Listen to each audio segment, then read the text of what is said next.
Atos 2, versículo 1. Ao cumprir-se o dia de Pentecostes, estavam todos reunidos no mesmo lugar. De repente veio do céu um som como de um vento impetuoso e encheu toda a casa onde estavam sentados. E apareceram distribuídas entre eles línguas como de fogo, as quais pousaram sobre cada um deles. Todos ficaram cheios do Espírito Santo e começaram a falar em outras línguas, segundo o Espírito lhes concedia que falassem. Estavam morando em Jerusalém judeus, homens piedosos vindos de todas as nações debaixo do céu. Assim, quando se fez ouvir aquela voz, afluiu a multidão, que foi tomada de perplexidade, porque cada um os ouvia falar na sua própria língua.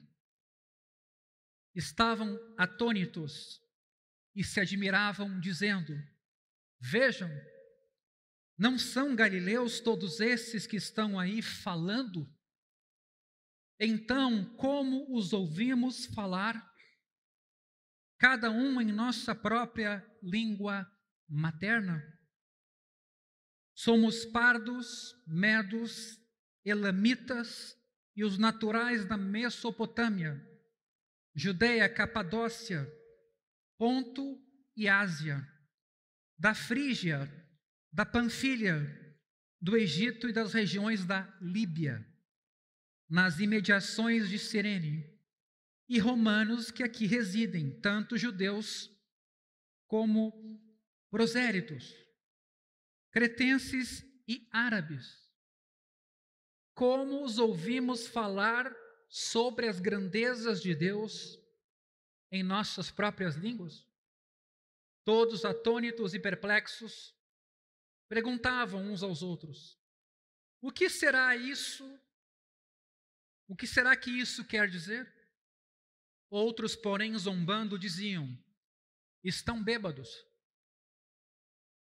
Então Pedro se levantou junto com os 11 e, erguendo a voz, dirigiu-se à multidão nestes termos: Homens da Judeia, e todos vocês que moram em Jerusalém, tomem conhecimento disto e prestem atenção no que vou dizer. Estes homens não estão bêbados como vocês estão pensando, porque são apenas 9 horas da manhã. Mas o que está acontecendo é o que foi dito por meio do profeta Joel. E acontecerá nos últimos dias, diz Deus, que derramarei o meu espírito sobre toda a humanidade. Os filhos e as filhas de vocês profetizarão. Os seus jovens terão visões, e os seus velhos sonharão. Até sobre os meus servos e sobre as minhas servas derramarei o meu espírito naqueles dias e profetizarão. Mostrarei prodígios em cima do céu e sinais embaixo na terra, sangue, fogo e nuvens de fumaça. O sol se transformará em trevas, a lua em sangue, antes que venha o grande e glorioso dia do Senhor.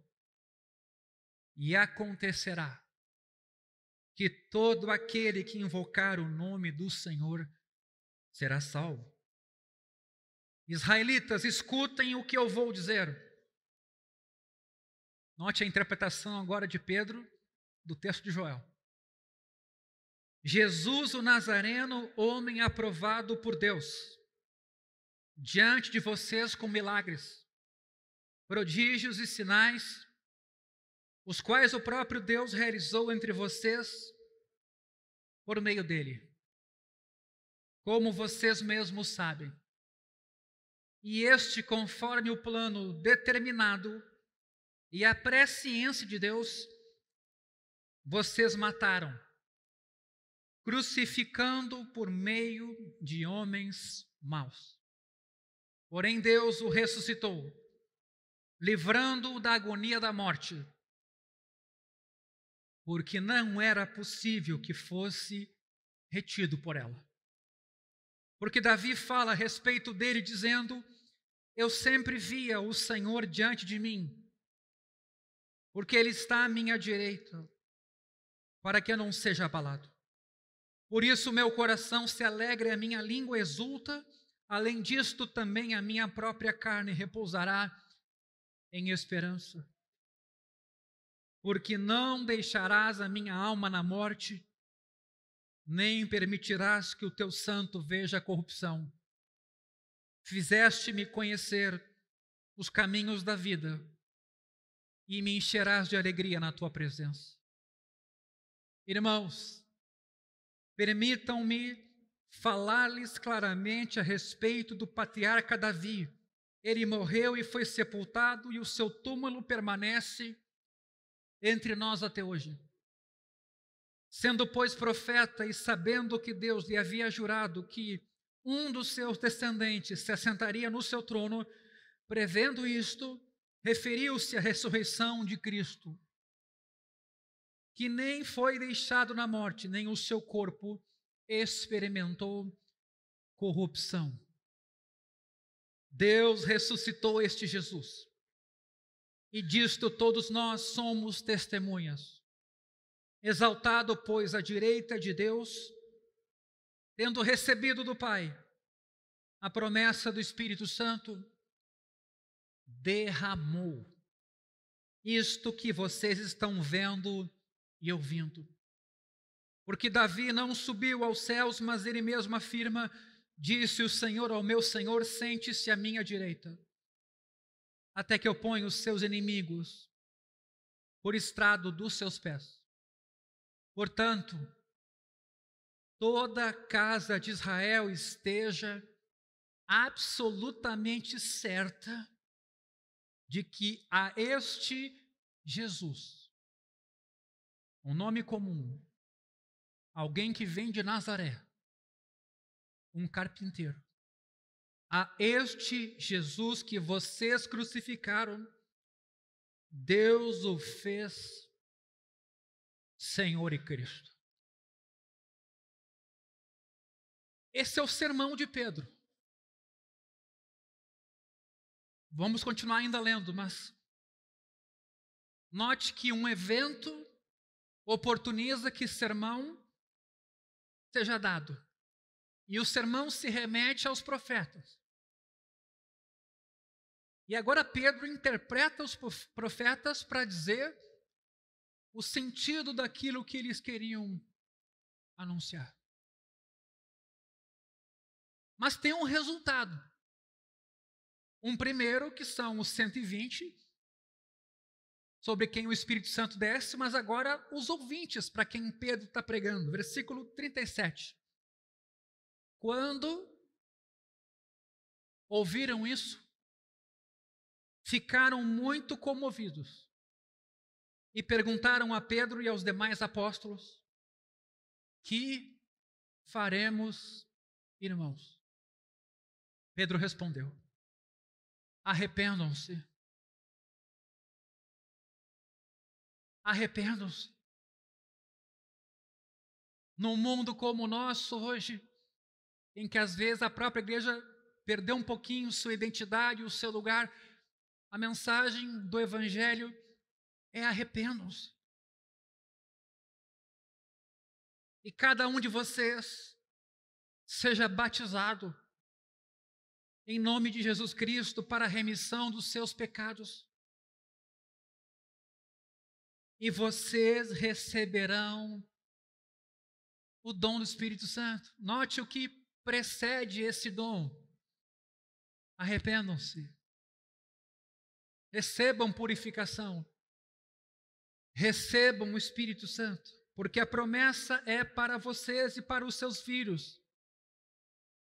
E para todos os que ainda estão longe, nós aqui, amados irmãos, gentios convertidos por Jesus, isto é, para todos aqueles que o Senhor nosso Deus chamar. Quando o Evangelho nos chama, Ele nos chama pelo nome, não há dúvida alguma de que a gente está aqui porque foi chamado, escolhido.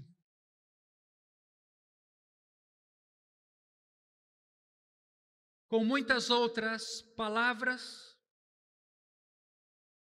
deu testemunho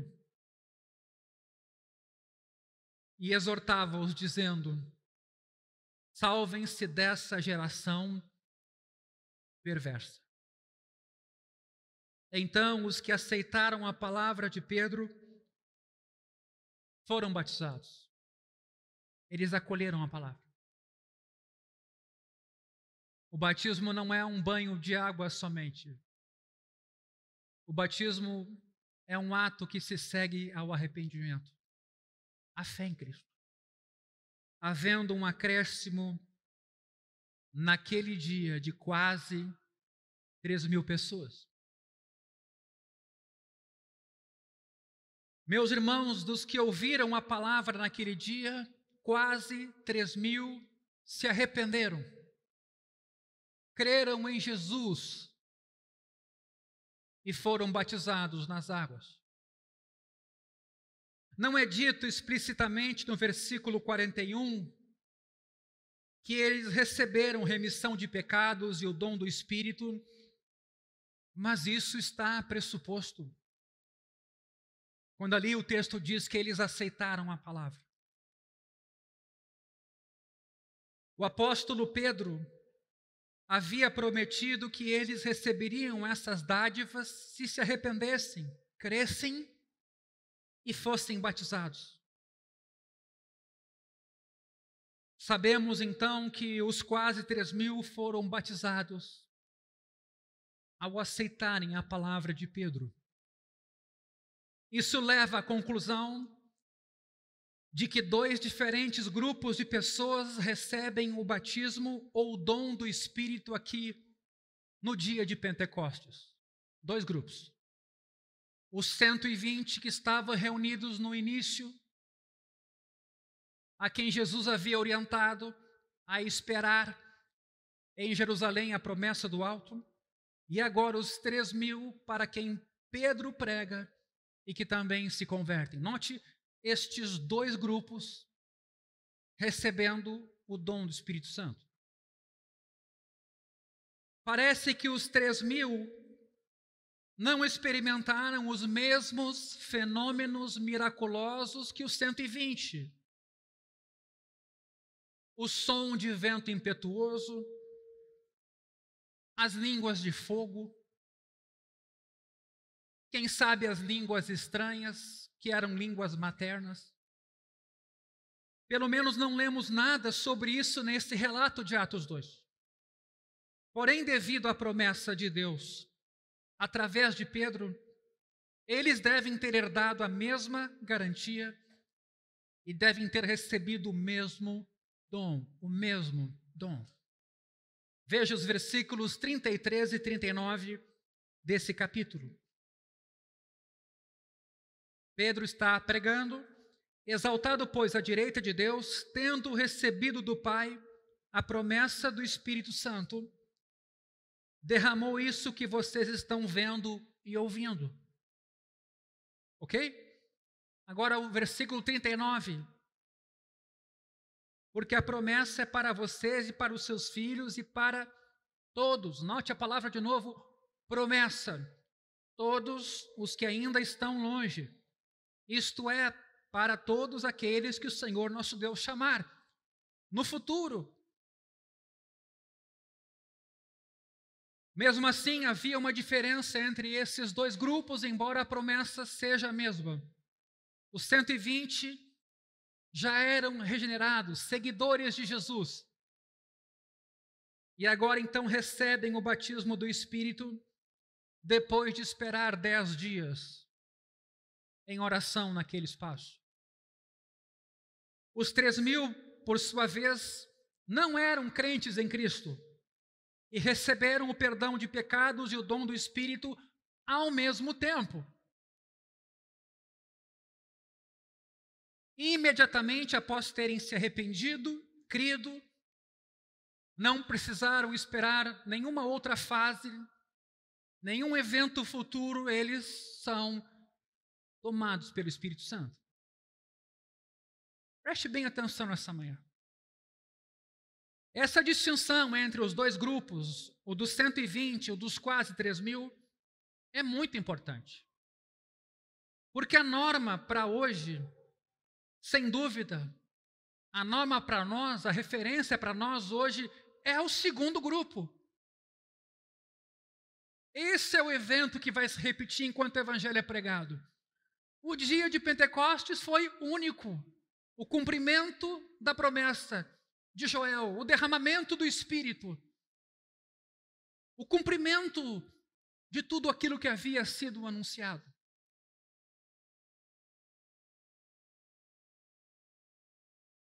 Não é o primeiro evento referência normativa para nós cristãos. Embora o Espírito é o mesmo e a promessa é a mesma. Atenção! A experiência dos 120 com o Espírito ocorreu em dois momentos diferentes. Primeiro, quando foram regenerados, se tornaram seguidores de Jesus, e depois, quando a promessa de Jesus com respeito ao Espírito Santo e de Joel também se cumpriu. Aliás, você vai encontrar nos evangelhos Jesus soprar o Espírito sobre os seus discípulos. Antes desse evento aqui. Eram seus seguidores. Ou seja, a experiência dos 120 acontece em dois momentos históricos por razões circunstanciais específicas de profecia que é dada e se cumpre no dia de Pentecostes. Eles não poderiam ter recebido o dom pentecostal antes do Pentecostes. Todavia, essas circunstâncias históricas já deixaram de existir. Especialmente para o grupo dos 120. Vivemos depois dos acontecimentos de Pentecostes e nos assemelhamos ao caso dos quase 3.000. Portanto, como eles, recebemos o perdão dos pecados e o dom do Espírito ou o batismo do Espírito ao mesmo tempo. E se você hoje está chegando por primeira vez, sugiro que você vá ao nosso canal no YouTube e escute as duas antes ou anteriores mensagens. Isso não quer dizer que tudo o que está relacionado com o segundo grupo no dia de Pentecostes, mesmo assim é normativo para a experiência cristã hoje. Mesmo o segundo grupo. Creio que todos concordarão que a conversão de 3.000 pessoas como resultado de um único sermão é um evento um tanto excepcional. E eu não estou falando que não acontecem em nossos dias conversões em massa, mas são mais raras. E são mais raras, inclusive, quando a gente examina se de fato houve conversões com arrependimento, confissão de pecado e uma nova vida em Cristo. A verdade é que o dia de Pentecostes teve pelo menos dois significados aqui, meus irmãos, e muitos fazem confusão hoje em dia por não entender essa distinção. Em primeiro lugar, esse evento foi o último da atividade salvadora de Jesus. No último culto nós destacamos isso muito bem. Não tem como separar a ação e a obra do Espírito Santo sem pensar Jesus junto. Estar em Cristo, estar no Espírito é a mesma coisa.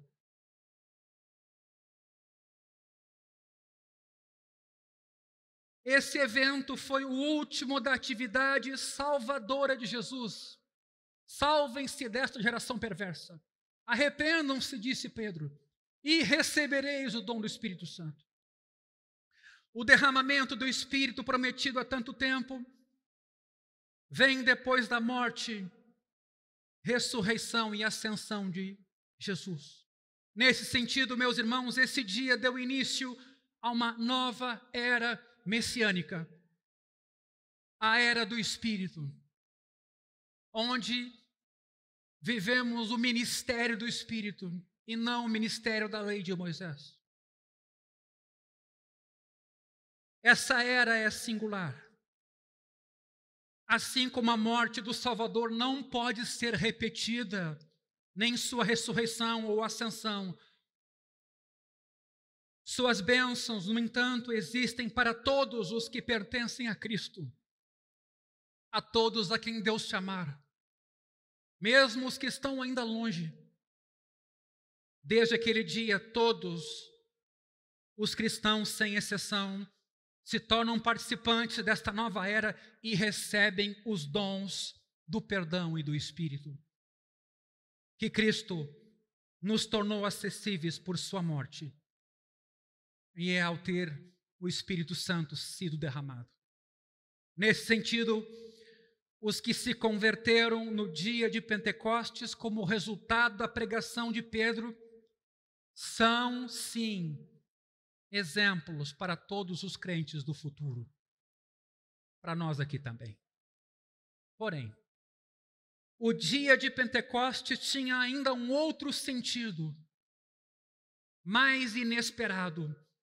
Ele foi o cumprimento não só da expectativa geral do Antigo Testamento da vinda do Espírito, conforme Ezequiel, conforme Jeremias, mas também das promessas de Jesus mesmo feitas no cenáculo aos seus discípulos, ditas primeiramente aos apóstolos, e cujo cumprimento capacitaria os apóstolos para o seu trabalho apostólico especial, diferenciado de mestres inspirados e autorizados a falar em nome de Jesus, a escrever doutrina,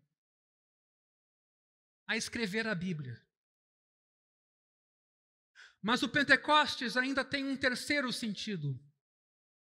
É correto considerar o primeiro reavivamento, a primeira vez que o Espírito manifestou o seu poder em medida tão abundante que um grupo de quase 3.000 pessoas, ao mesmo tempo, com os recursos daquela época, não com o som, não com as tendas, não com as mídias, redes sociais, mas com os recursos daquela época, um homem pregando, mas um grande Deus agindo, quase 3.000, ao mesmo tempo, é convencido dos seus pecados, é renascido e é admitido na comunidade cristã, sendo batizado nas águas.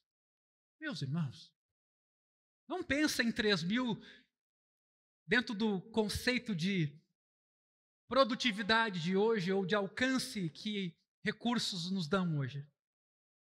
Reavivamentos ou manifestações incomuns do poder do Espírito Santo como esse continuaram existindo na história da igreja de tempos em tempos. Normativa nesse texto, porém, referência para nós, é a experiência prometida na conclusão do sermão de Pedro, dirigida a todos a quem Deus chama e que respondem com fé penitente, a saber que eles receberão o perdão e o dom do Espírito Santo. Esses dois dons, perdão e a pessoa do Espírito Santo, foram e ainda são dados e recebidos ao mesmo tempo. Ao mesmo tempo. Não há intervalo entre eles. Como houve no caso dos 120 discípulos, que já eram seguidores de Jesus e que passam por um segundo ato chamado aqui de batismo. Alguns até podem fazer alguma objeção de que os 120 não foram os únicos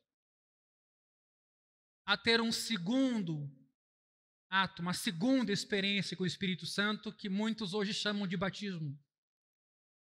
Não foram os únicos, porque a experiência de alguns crentes samaritanos e de alguns discípulos de João Batista, em Atos 19, também teria acontecido em 2 etapas. Nós vamos olhar essas passagens hoje de manhã.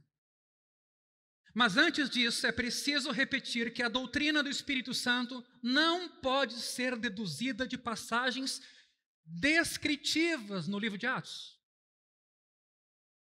É que nem hoje a gente escolher pastor lançando sortes, como foi feito no caso de Matias. E esse é só um exemplo. Atos é um livro descritivo, que descreve, não necessariamente recomendando que se adote aquela postura, ou que ele seja um livro prescritivo. É um livro mais histórico, que a todos nós impacta, que a todos nós relembra de nossa história. Também ali tem prescrição, mas a gente tem que ter cuidado como se aproxima de um livro como esse. É impossível construir uma doutrina consistente a partir do que a Bíblia descreve. Bom, se a gente olhar para o Antigo Testamento, então, fica mais complicado ainda. Porque essas experiências históricas não formam muitas vezes um padrão consistente. Não se pode nem deduzir uma doutrina do Espírito Santo a partir da descrição do dia de Pentecostes, tal como o dia está descrito, como transcorreu. É preciso fazer as devidas deduções a partir das interpretações do evento que Pedro faz em seu sermão. Isso é muito importante. Porque Pedro está olhando para esse evento, está diante dele, ele experimentou, e agora ele se dirige aos 3.000 e faz a aplicação recomendando que o que aconteceu sim com eles é referência para todos os que vão crer, e Deus vai chamar. Mas os 120 já eram seguidores. Além disso, um dos princípios fundamentais na interpretação da Bíblia é começar com o geral e não com o particular. A pergunta crucial a fazer, meus irmãos, nesse tema do batismo com o Espírito Santo é: qual o ensino geral do Novo Testamento sobre o recebimento do Espírito Santo? Depois a gente vai ter condição, conhecendo esse ensino geral, de avaliar eventuais exceções históricas, circunstanciais, que também têm que ser tomadas em conta, para a gente, então, poder afirmar hoje com certeza o que é o batismo no Espírito Santo. Então, o que os apóstolos ensinaram a respeito de quando e como uma pessoa recebe o Espírito? O que está ensinado nas cartas? Podemos dar uma clara resposta a essa pergunta. Já vimos que Pedro ensinou sobre isso. Verificamos que Paulo ensinou a mesma coisa. Ele insistiu que nós recebemos o Espírito não como resultado de boas obras de obediência que possamos ter feito. E cuidado quando a gente condiciona o batismo do Espírito Santo, que a pessoa faça isso, faça aquilo, se consagre de tal maneira, e se ela fizer tudo certinho, aí sim um dia vai acontecer. Tem muita gente até hoje esperando esse tal batismo. Gente angustiada. Gente que talvez pensa que Deus não a ama, ou Deus não a escolheu, pôs em dúvida até a sua salvação. E isso é fundamental para a gente perceber que critérios, então, hoje, quando se fala em batismo no Espírito Santo, que critérios são bíblicos. O que o candidato tem que fazer, então, se não acontece? Veja Gálatas capítulo 3, versículo 2, um texto muito importante nesse assunto. Gálatas 3, 2. Nós vamos ler 2 textos de Gálatas.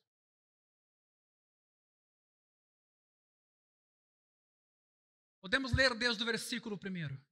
Ó Gálatas insensatos, quem foi que os enfeitiçou? Não foi diante dos olhos de vocês que Jesus Cristo foi exposto como crucificado? Agora, o fundamental, no versículo 3. quero apenas saber isso. Vocês receberam o Espírito pelas obras da lei ou pela pregação da fé? É um dom. É um dom. É uma dádiva. Não é por merecimento, não é por esforço, não é por consagração. Eu não estou falando aqui de ser cheio do Espírito Santo, de buscar andar no Espírito Santo. Estou falando do derramamento, do dom, da dádiva. Vem pela pregação da fé. Não vem pelo nosso esforço. Eu, quando lido com esse assunto, eu fico assim muito tocado, porque eu lidei com jovens, com adultos, nessa expectativa, nessa espera do batismo do Espírito Santo como um ato subsequente ao novo nascimento, e a justificativa de que a sua vida estava um caos, ou de que era impossível vencer o pecado e as tentações. Por quê? Porque eles estavam aguardando há anos o tal do batismo com o Espírito Santo como uma segunda experiência. Isso não é um tema periférico, isso é um tema delicado. E ainda o que se diz é que quando a pessoa não recebeu, ela supostamente não se consagrou, ela não é ativa na igreja, ela não está orando o suficiente, ela não está guardando a palavra. O derramamento do Espírito Santo é um dom. Lembra lá Simeão, quando quis comprar o dom com Pedro? Quis oferecer dinheiro para Pedro, para que também ele impusesse as mãos sobre as pessoas e elas recebessem. Pedro repreendeu ele duramente. Tu não tem parte nem sorte nesse mistério. Isso é um dom. Então nós temos que ter esse olhar para o Evangelho. E aqui então o batismo no Espírito Santo tem tudo a ver com o Evangelho. Um Deus que se dá, que se doa, que se entrega, que faz gratuitamente.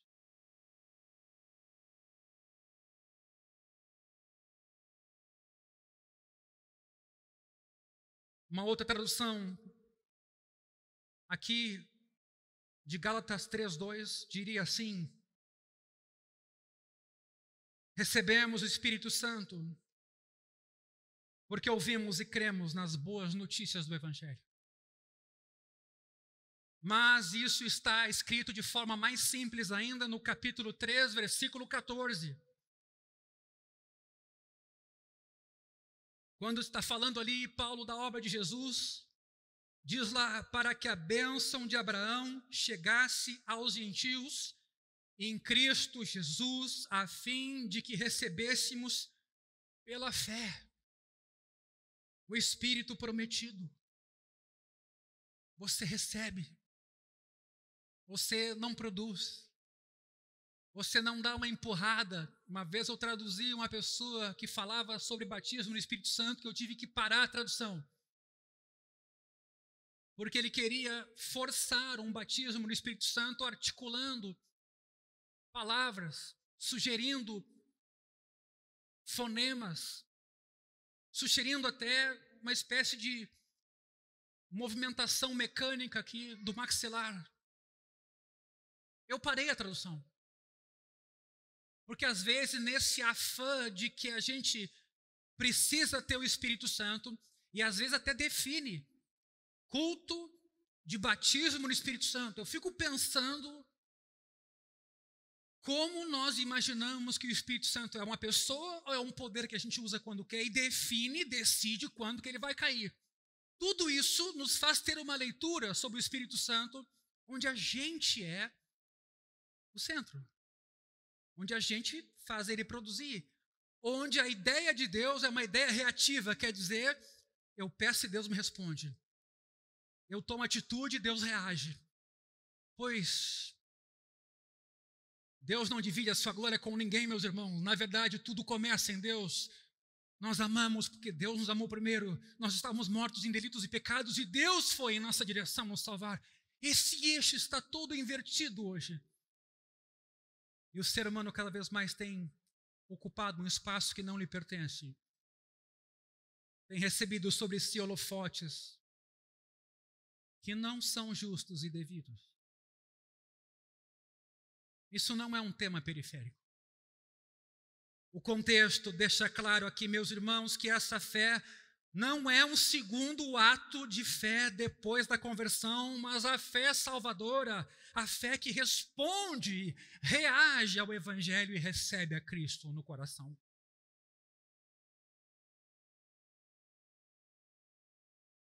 o que a gente tem visto hoje ser feito com a pessoa e o poder do Espírito Santo, pelo menos o que mais viraliza, é de causar tristeza. Graças a Deus que não é uma situação generalizada. Há muita gente séria no movimento pentecostal. Queridos irmãos piedosos.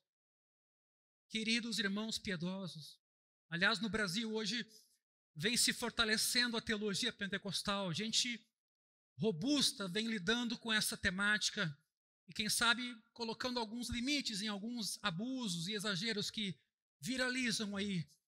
Geralmente o que é polêmico faz isso. Mas vamos às passagens que às vezes causam estranheza. Os crentes samaritanos.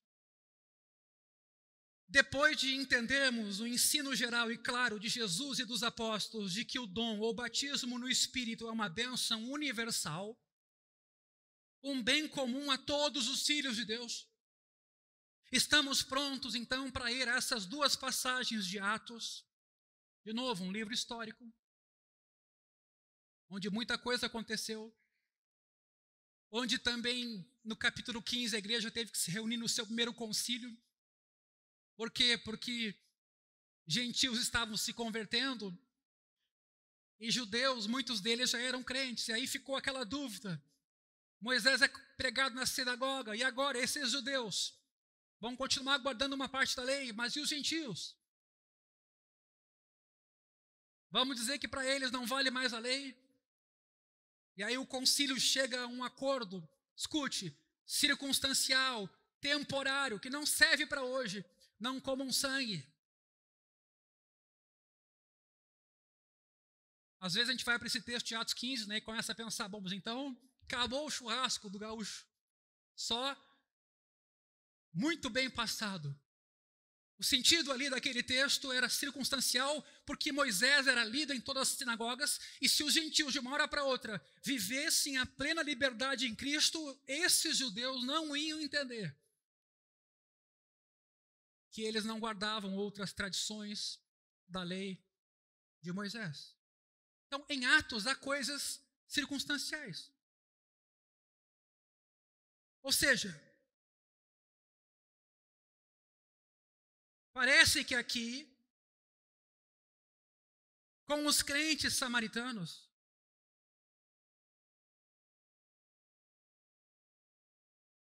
encontramos pessoas que parecem ter se tornado crentes sem ter recebido o Espírito Santo. Mas se a gente olhar o texto com cuidado, não é o nosso ponto aqui. Atos capítulo 8. Veja, Filipe, diante da perseguição que houve em Jerusalém pela morte de Estevão,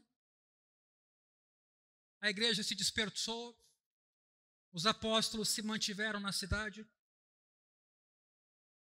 Em Atos 8:5, Filipe vai então à cidade de Samaria e anuncia Cristo ao povo ali. As multidões unânimes davam atenção às coisas que Filipe dizia, ouvindo-as e vendo os sinais que ele fazia. Pois os espíritos imundos, gritando em alta voz, saíam de muitos que estavam possuídos por eles. E muitos paralíticos e coxos foram curados. O texto diz que houve grande alegria naquela cidade. Versículo 14. Quando os apóstolos que estavam em Jerusalém ouviram que o povo de Samaria tinha recebido a palavra de Deus, enviaram-lhe Pedro e João. Chegando ali, oraram por eles para que recebessem o Espírito Santo. E é nesse texto que muitos se baseiam, então, para falar de uma segunda experiência, que quando antes ouviram Filipe pregar, teriam se convertido, mas agora os apóstolos é que vêm à cidade para então pedir que o Espírito Santo os batize.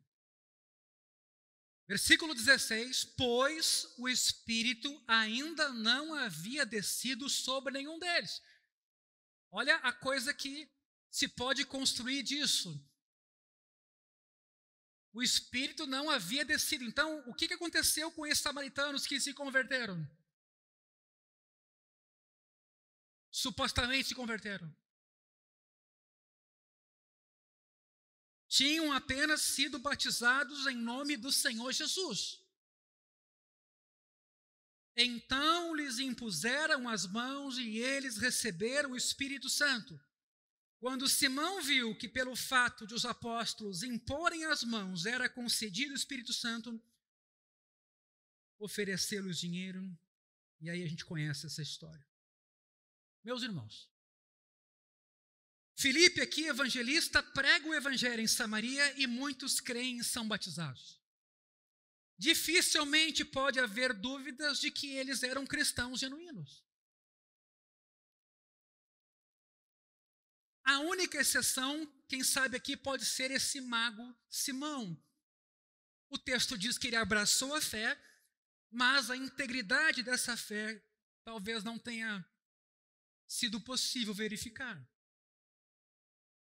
O primeiro sinal de que há algo de incomum nesse incidente, e aqui é importante olhar bem esse texto, é que ouvindo os apóstolos que estavam em Jerusalém, que Samaria recebera a palavra, enviaram Pedro e João. Não eram quaisquer apóstolos. O texto nos deixa isso explicado. Alguma coisa específica esse registro quer indicar. Por quê? Não há evidência de que em outras ocasiões o trabalho evangelístico teve que ser inspecionado ou interditado por outros apóstolos. No fim do mesmo capítulo, lá no finalzinho, versículos 26 a 40, Filipe vai se encontrar com um eunuco, um funcionário público etíope, batiza esse cara e cria esse cara, e ninguém vai lá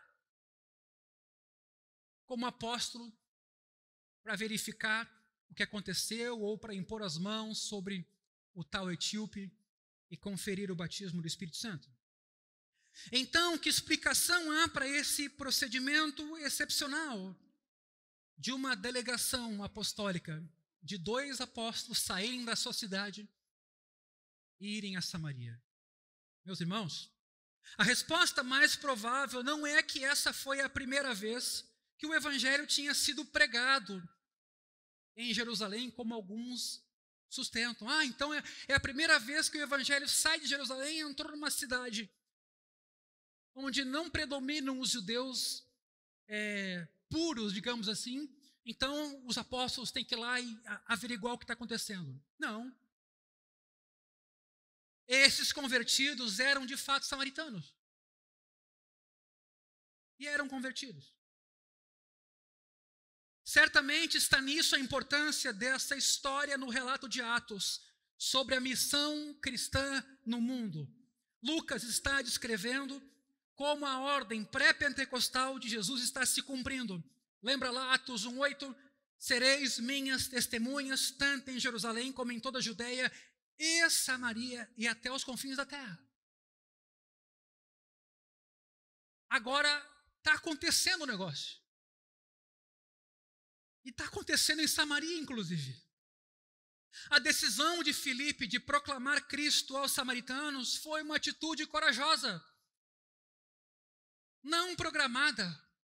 Eles têm que, inclusive, sair de Jerusalém, porque agora os judeus decidiram perseguir os cristãos. E enquanto eles fugiam, pregavam, testemunhavam do evangelho. Durante séculos, houve uma rivalidade grande entre judeus e samaritanos, meus irmãos. E ainda havia na época de Jesus, em João 4:9, o texto diz que os judeus não se davam com os samaritanos. Agora um judeu tinha pregado a samaritanos, e ainda por cima, os samaritanos aceitaram a mensagem do judeu.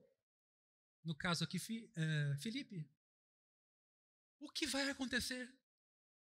O momento era empolgante, mas tinha certo perigo. Será que Filipe estava certo em dar esse passo? Será que os samaritanos poderiam ter abraçado o evangelho, tamanho antagonismo que havia entre eles e os judeus? E o que era ainda mais importante, será que os crentes judeus iriam aceitar os samaritanos como irmãos? Hoje, muitas dessas coisas para nós são naturais. Naquela época, não era. Quanto tempo Paulo teve que lutar com os judeus para convencê-los de que sobre os gentios não era possível impor costumes ou tradições dos judeus? Ou será que a velha divisão entre judeus e samaritanos continuaria existindo na igreja que começava, causando separação entre cristãos judeus e cristãos samaritanos? Talvez seja possível supor que foi precisamente para evitar o surgimento de uma situação como essa que Deus reteve intencionalmente o dom do Espírito dos crentes samaritanos, ou pelo menos as evidências externas desse dom. Até que 2 dos principais apóstolos fossem lá investigar, reconhecer, confirmar, sendo convencidos, como Pedro foi na casa de Cornélio, convencido pelo Espírito Santo. Então eles lá foram, impuseram as mãos.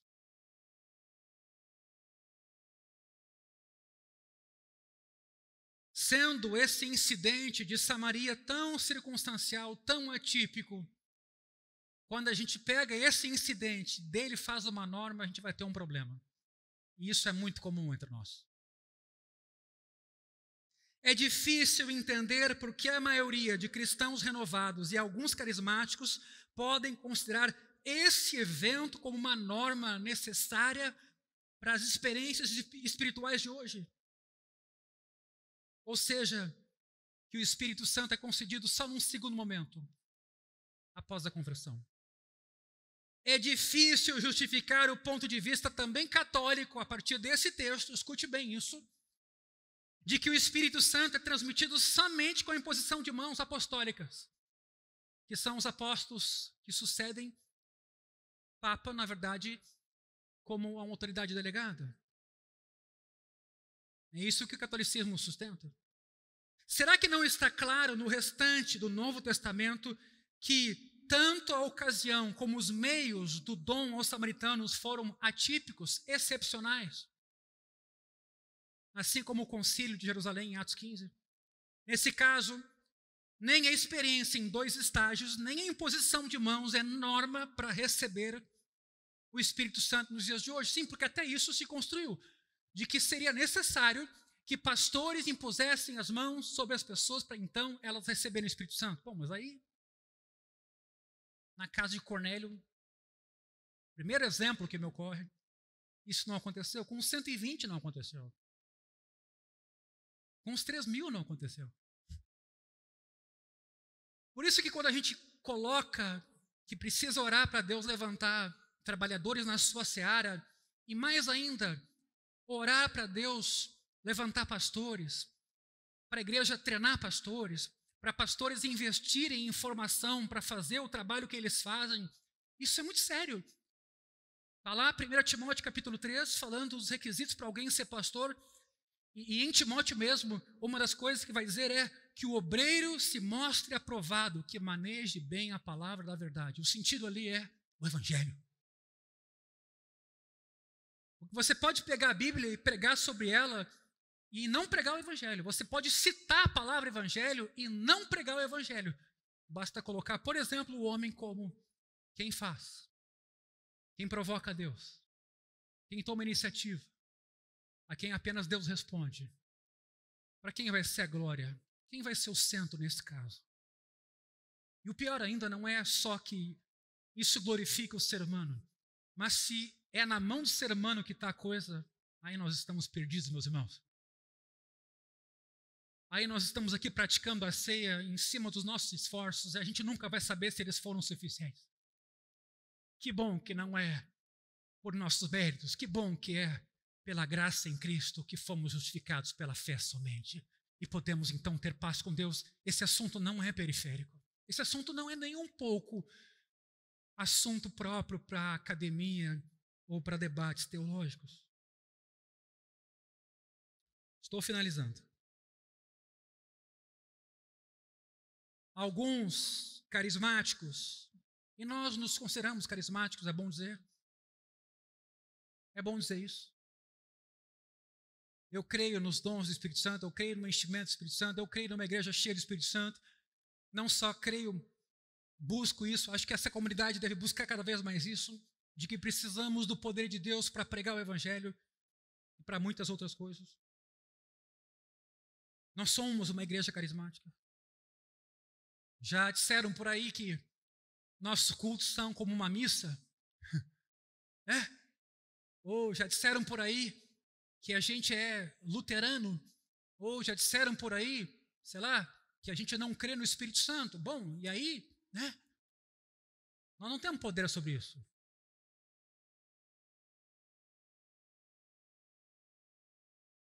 Alguns carismáticos aceitam esse argumento do que é normativo e do que é descritivo, que não deve ser normativo. Eventos, circunstâncias que não têm que necessariamente se tornar uma referência ou uma prescrição para nós, mas aconteceram e têm que ser respeitados. Esse é o ponto. Mas há uma contraproposta por parte de alguns carismáticos. Eles dizem, considerando que a experiência dos samaritanos foi anormal, dizem eles, essa anormalidade não poderia ser repetida hoje? É uma boa pergunta. É excepcional esse caso com os samaritanos? De fato. E Deus tem tantos limites assim para agir? É uma boa pergunta. Creio que a nossa resposta a essa pergunta é determinada pela compreensão das razões desse fato específico em Samaria. Se pudesse ser provado que o fato de eles não terem recebido logo o Espírito foi devido à má compreensão do Evangelho ou a uma resposta insatisfatória deles, então talvez alguém pudesse argumentar que uma resposta insatisfatória ao Evangelho hoje poderia também resultar em um início igualmente falho. Mas isso não aconteceu aqui, queridos. Pelo menos não há nada no relato de Lucas, que escreveu esse livro, que sugira que Filipe não ensinou de forma correta. Ou que os samaritanos não creram de modo próprio. De maneira que os apóstolos tiveram de complementar o ensino de Filipe, ou quem sabe, aperfeiçoar a compreensão dos samaritanos. Não. O contrário, o que levou os apóstolos a Samaria foi a notícia de que samaritanos tinham também recebido a palavra. E aquilo era novo. Não parece ter havido qualquer falha na palavra de Deus que eles ouviram ou na resposta que deram. Em vez disso, a razão pela qual o Espírito não lhes foi dado parece ter se relacionado com uma situação histórica específica. E já que essa situação foi única, é preciso ter cuidado com a repetição.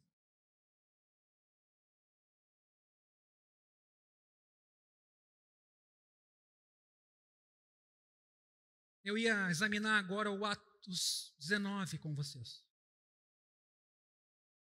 Mas não será possível. Eu concluo. As evidências do Novo Testamento, meus irmãos, e eu considero esse assunto fundamental para nós, tanto do sermão de Pedro em Atos, como do ensino de Paulo, indicam que o batismo do Espírito é idêntico ao dom do Espírito e ele é uma bênção específica da nova aliança. Já falamos no encontro passado que não é que os crentes do Antigo Testamento não tinham o Espírito Santo, mas no Novo Testamento há uma difusão abundante da pessoa e do poder do Espírito Santo. Isso é verdadeiro. É uma bênção, esse derramamento é uma bênção universal para os membros da aliança, porque é uma bênção inicial, não é para pessoas especiais. Especial é todo aquele a quem Deus chama. É todo aquele a quem Deus chama pelo nome e convida a participar do seu Filho. Esse derramamento do Espírito é uma parte e um quinhão da nova época, uma herança. Jesus, mediador da nova aliança e fiador das bênçãos, concede perdão de pecados e dom do Espírito a todos os que entram nessa aliança. O batismo de água, por sua vez, que teremos agora em abril, é o símbolo e selo do batismo com o Espírito. O batismo em água é um selo, um símbolo do que se deu no Espírito em cada um de nós. Assim como é o perdão de pecados. O batismo de água é o ritual cristão de iniciação, porque o batismo com o Espírito é a experiência cristã de iniciação. Por isso a palavra batismo. Assim, pois, sejam quais forem as experiências posteriores à conversão, meus irmãos, batismo com o Espírito não é uma expressão correta para elas. Paulo vai usar: deixem-se encher do Espírito, andem no Espírito. Desafio você a pegar todo o Novo Testamento, as cartas. Não vai encontrar ali. O objetivo de Deus é que todas as pessoas que Deus chama recebam as bênçãos da nova aliança, sejam incluídas. Não há crente de segunda categoria. Tenham os pecados perdoados, recebam o dom do Espírito depois de passarem pelo arrependimento, se batizando em água, símbolo e sinal dessa bênção interior. Depois, essas pessoas devem continuar sendo cheias do Espírito, manifestando a plenitude do Espírito com santidade de vida, ousadia no testemunho, exercício de dons espirituais. A carta aos Hebreus descreve todos os cristãos. No capítulo 6, versículo 4, assim: participantes do Espírito Santo. E no versículo 5 diz que provaram os poderes do mundo vindouro. Lembra lá de Jesus ressurreto, as primícias dos que dormem? Lembra lá do Espírito Santo como selo e penhor, garantia do que a gente vai desfrutar plenamente, mas antegozo já aqui e agora do que será aquela vida plena lá. A mesma coisa o autor aos Hebreus diz: provaram os poderes do mundo vindouro. Toda a vida cristã, de acordo com o Novo Testamento, é vida no Espírito que vem após o nascimento no Espírito. Por isso insisto, você como cristão não acolheu uma ideologia, você como cristão não passou a adotar certos princípios normativos, morais em sua caminhada. Você como cristão não é porque participa desta comunidade e tem amigos aqui dentro. Você é nascido de novo no Espírito. Você é uma nova criatura. Cristo vive em você pela fé. E o Espírito Santo te fez uma nova pessoa. Pela graça somente.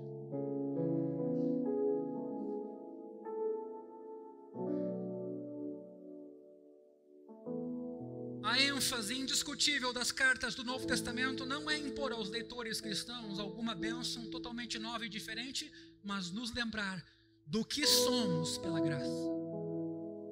Nos conscientizar disso e nos incentivar a depender e viver nessa fé em Cristo. Esse é um fato importante e não enfatizado suficientemente. Parece que o horizonte de alguns cristãos está limitado a essa segunda experiência. É o auge, que eles chamam de batismo no Espírito Santo. Quando você conversa com eles, os dogmáticos que pensam dessa forma, eles creem que você, se já experimentou isso, deve ficar olhando para trás e rememorando como foi esse ato. Se você não experimentou isso, esse é o teu horizonte. O batismo no Espírito Santo é a grande espera. É a grande esperança. Olha, Isso é sério.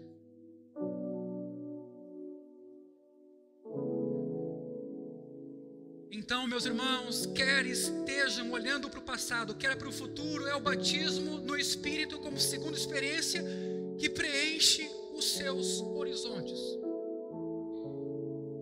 Todavia, o que eu tenho a dizer realmente, sem receio algum, é que essa nunca foi a perspectiva dos autores do Novo Testamento.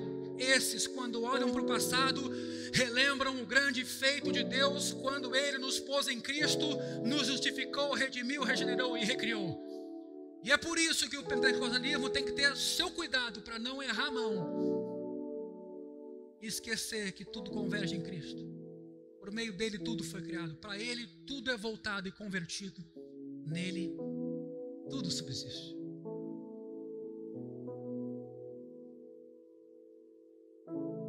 Os autores do Novo Testamento apelam o tempo todo para isso, relembrarmos o que Cristo fez por nós. E quando olhamos para o futuro, os autores sugerem que cresçamos em maturidade, caminhando com o Espírito Santo,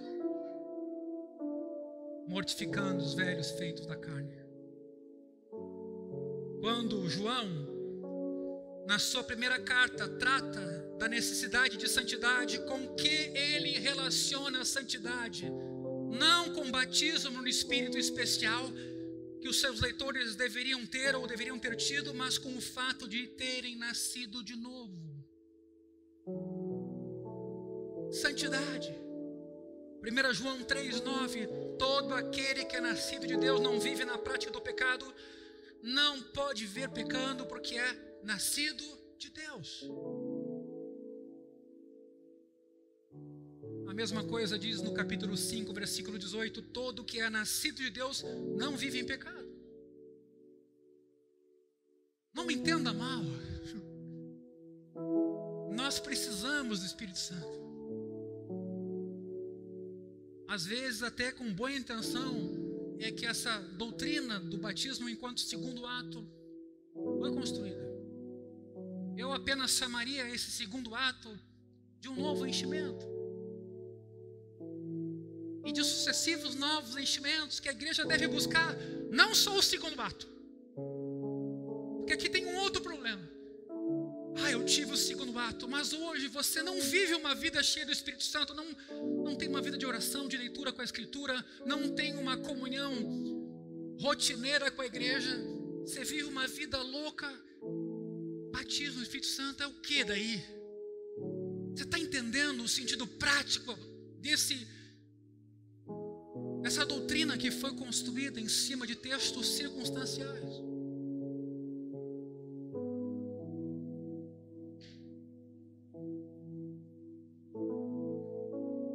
Esse aqui não é um debate de palavras, queridos.